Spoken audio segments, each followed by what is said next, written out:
Welcome. My name is Dr. Peter Ziegler. I am a family physician. This is a demonstration of the clinical user interface for the Four Directions Hub. If you have not yet viewed the Four Directions Hub clinical viewer presentation and the PowerPoint, I recommend reviewing that first before viewing the user interface demonstration. Proceeding with the demonstration, as we had pointed out, this is the Four Directions Hub clinical viewer gives access to patient information that is shared across Indian Health Service sites and with the eHealth Exchange, external health information exchange. The preferred browser, because it is a web-based product, is to use Chrome. Edge is also a browser that works. Internet Explorer has some glitches and therefore is not recommended. Once you're provided the link, this is a test server. It's important to point that out. So information we're viewing now is all demo patient. There is no real life patient information on this. It'll look very much like, identical to the production server. And so once you receive the link, you can open the link and you will be brought to this home screen that's the login page. There are two ways to log into the Four Directions Hub. There is the button, which is the login to clinical viewer. This will be the preferred way. It uses your D1 access. So once you are logged in the IHS system, clicking on this link will open up the search page. There's another option below it to log in with HealthShare credentials. For the test server, we sometimes provide separate credentials, username, password, and in some rare instance on production, you may have username, password, but generally not. So I will go ahead and click on the login button. That will by default bring you to the search page.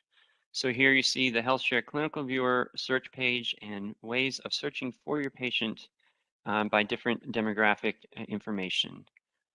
Before I get into the search, just to point out a couple of other items on this page. In the top left corner, this home icon is the home button. That will at any time bring you back to this search page just by clicking on it.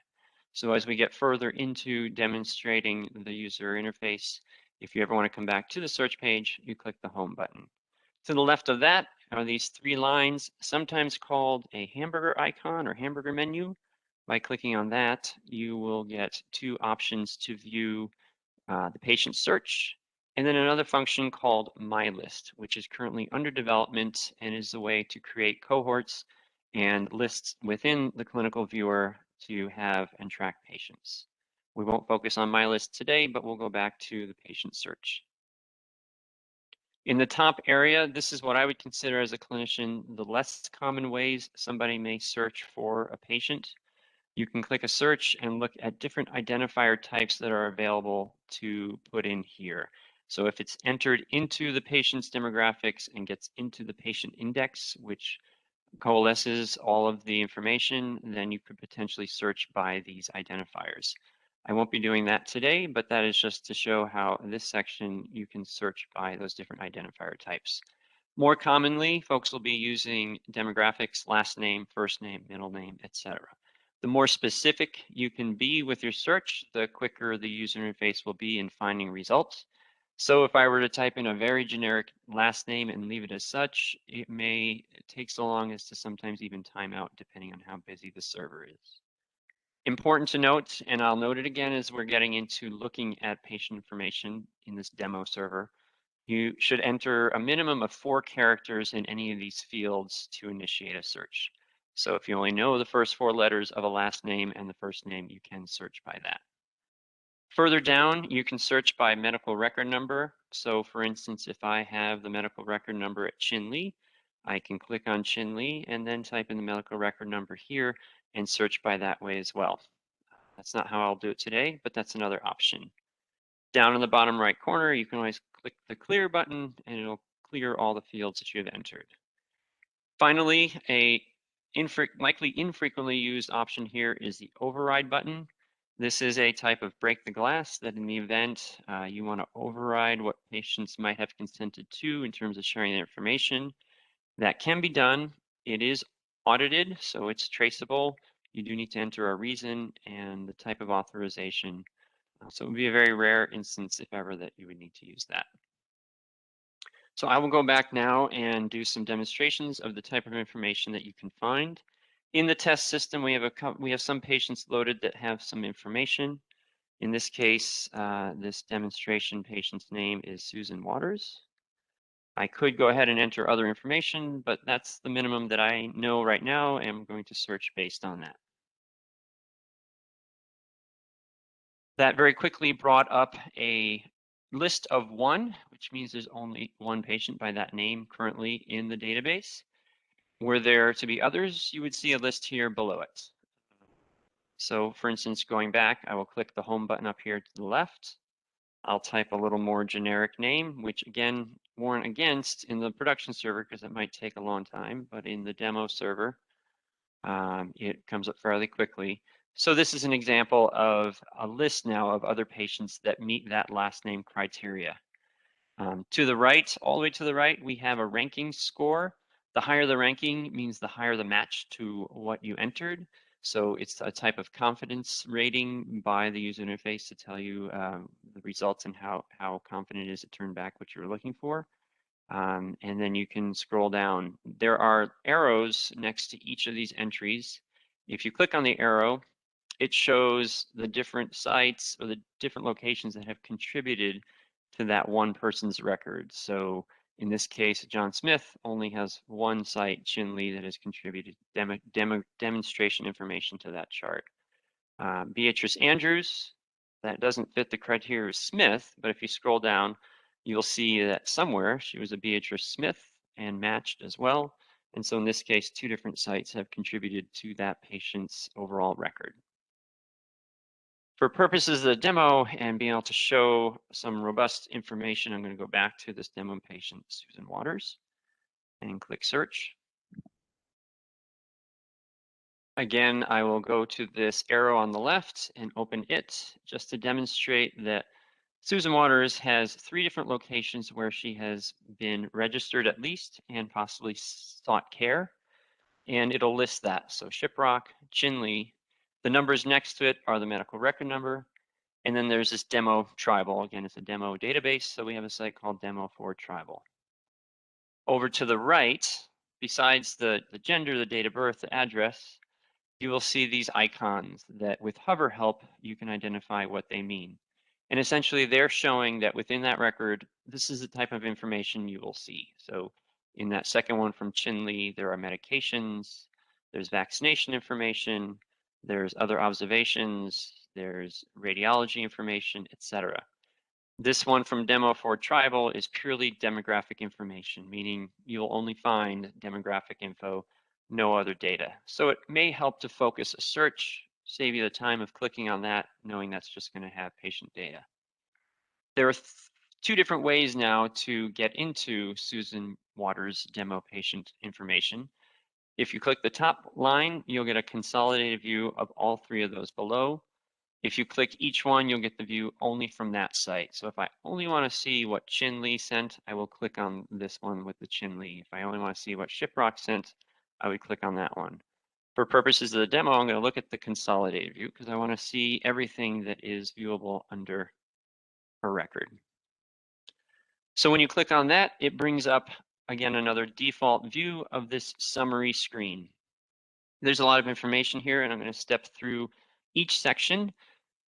First and foremost, just again, going back to the top, we have the 2 icons in the top left that we already discussed. There's also this back to. So there are a number of ways to go back in the record. You can always use the browser's back button. That will work just as well. Or you can click this back to and it'll tell you which place you're going to go back to. There's also the arrow to the right of that, which gives you more options depending how far back you want to go. So the further into the record you get, perhaps the more options are here, similar to how the browser back button would work as well. Over to the top right here, again, before we get down into the details of medical information, there are also icons that you can hover help over and just tells you other features of this record. Patient has allergies, so that's put up there as kind of a high alert. Patient has alias names, and the third one here is the patient demographic. You can click on those and expand those at any time. Finally, all the way to the right, the ellipsis button, you click on that, it brings an option that not only lists the demographic information, which we know, but this tool called the Access Summary. This is also something under future development. This is where you could potentially go to and get a summary view that you can export in a PDF. Again, under development is not quite at the point at the time of this training and recording that clinical users will find helpful, but it would be ultimately where we would consider going. So to export or to send information to a printer or to a file, etc. So I'm going to click on the back here to go back to the view. On the left side of the screen here is what we call a chart book. So that is a compilation of all the different charts or subsections of this patient's information here. So the default view again is this clinical summary, which opens this window of 6 blocks in it that has encounter diagnoses, allergies, medications, lab results, diagnostics, and documents. Because every one of these is based on an encounter, so essentially a visit happens at a site. At the end of the day, the information from that visit and any other information around that visit gets packaged into this document we call the CCDA and gets uploaded to the 4Directions hub. So it's based on the encounter diagnosis of that visit. In addition, it brings in other problems, as I'll get into later under the conditions tab. So you get your diagnoses, and we'll go into these a little bit more in detail: allergies, medications, lab results, diagnostics, and then this section here called documents. And so this is a piece that is important that I'd like to focus on for just a minute here, but not to get too tangled into the details of it. These are the continuity of care documents. So this is the individual document that was sent from our PMS, from the EHR at the site, into the 4Directions hub. So if there's ever any question about information that's displayed here, you can go to the original document. So I'm going to go ahead and just open this continuity of care document from Shiprock. As you can see, it's a little busier. It's not as neatly arranged in a visual graphic the way it is on the user interface, but you can scroll through and get at all the same information that the clinical viewer is displaying, but in this CCD document. Briefly scroll through it, and then I'll go back. So the other point here is to show that there are 4 visits from which information was sent that create what's being seen now in the clinical viewer.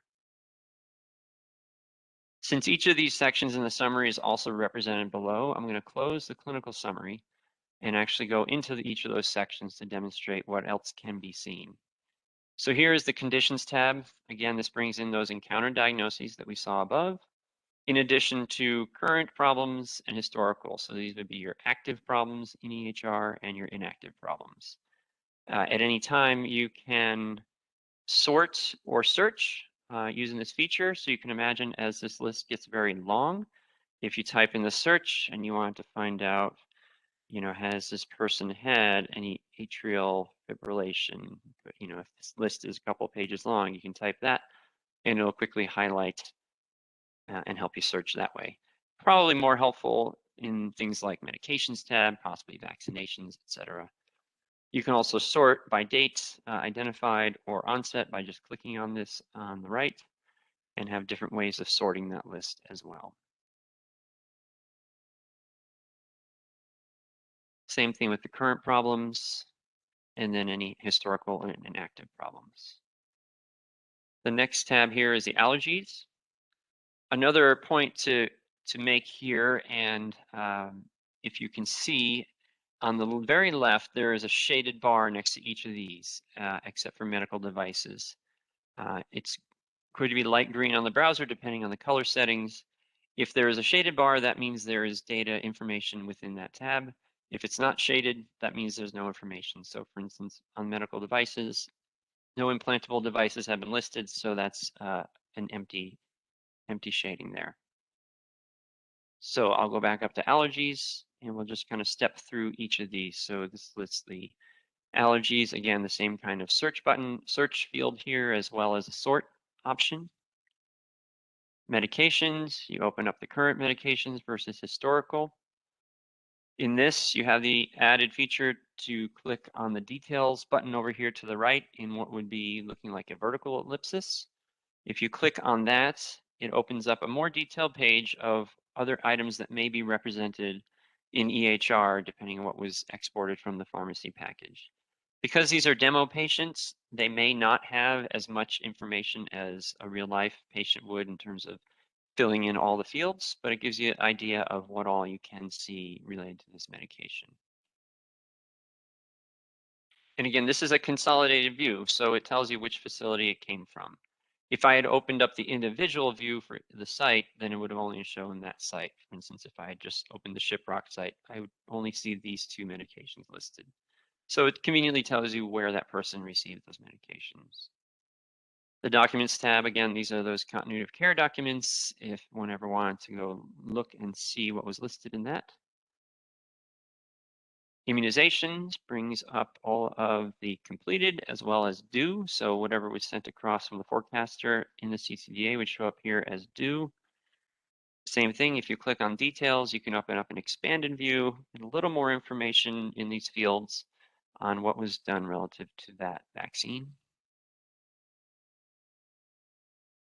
The vital signs tab is, I think, particularly helpful because it lists vital signs done at those visits and also shows a graphical representation of them over time, which could be helpful, especially for things like weight or body mass index, height, and other vital sign measurements. These are all hyperlinked, as you can see, so effectively what that does, if you click on any one of those, it opens up a more detailed view of all the vitals from that visit, including the units of measure. So if you had any curiosity, well, was that in pounds? Was that in kilograms? It'll show it right there. Lab results are represented under this tab. This demo patient doesn't have too many, but enough to just demonstrate how that would be shown. If there is a box around it, that means there's abnormal values in there. So for instance, since urine microscopic, you can click on that result. It'll bring up the full UA result. All those were normal values according to this. And you can look at the order details. In this CBC, that's highlighted with a box around it, indicating there's an abnormal result in there. And sure enough, person's white counts and hemoglobin are in the abnormal range. And again, you can scroll through and see all the details there. The flag, the units, the reference range, the time, and where it was performed.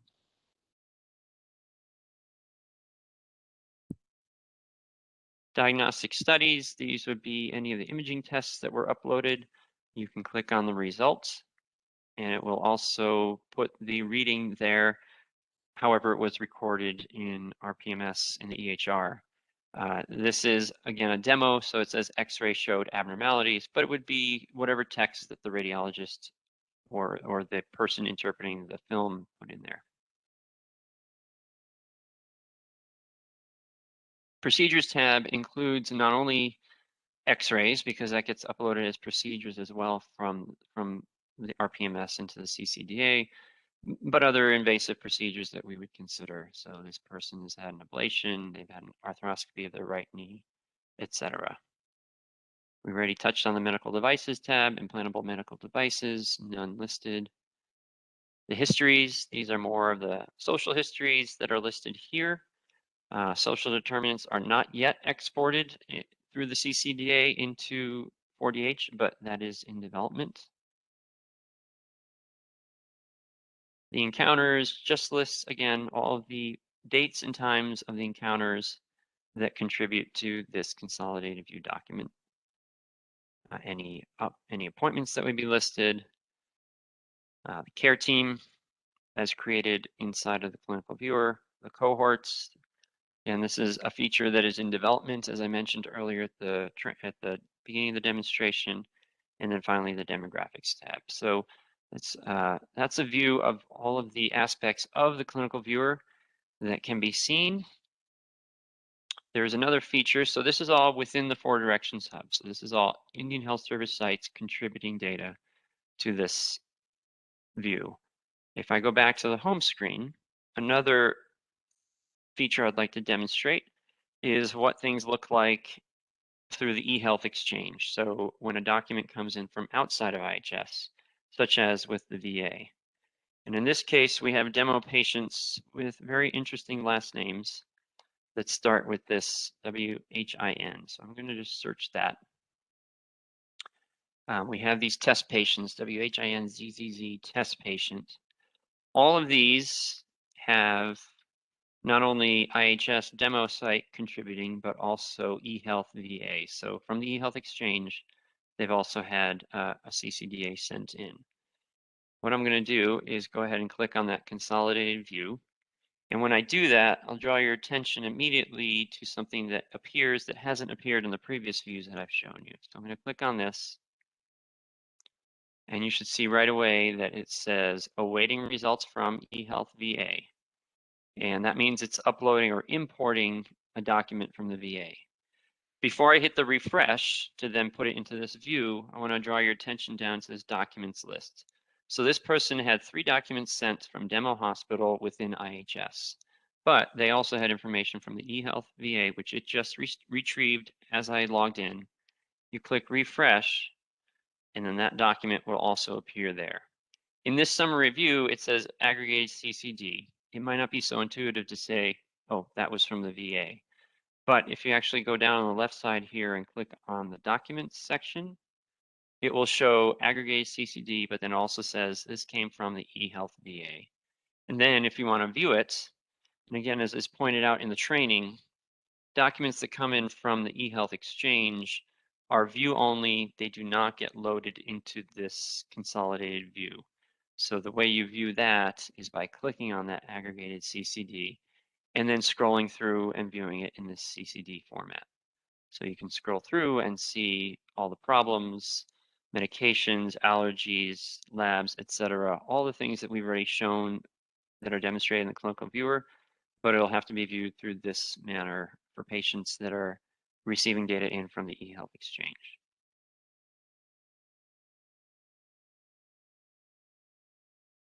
As I showed, I went back one too far, but I will go ahead and search that patient again. The key difference with patients with information from the eHealth exchange is that you get this awaiting results from. And then in order to bring that in, you have to click on this refresh. It highlights it with the box, so it even tempts you to go ahead and click it. Once you click it, that receiving results from goes away, and then aggregated CCD is there for your viewing. And so with that, I feel like I have demonstrated all the different aspects of the 4Directions Hub Clinical Viewer.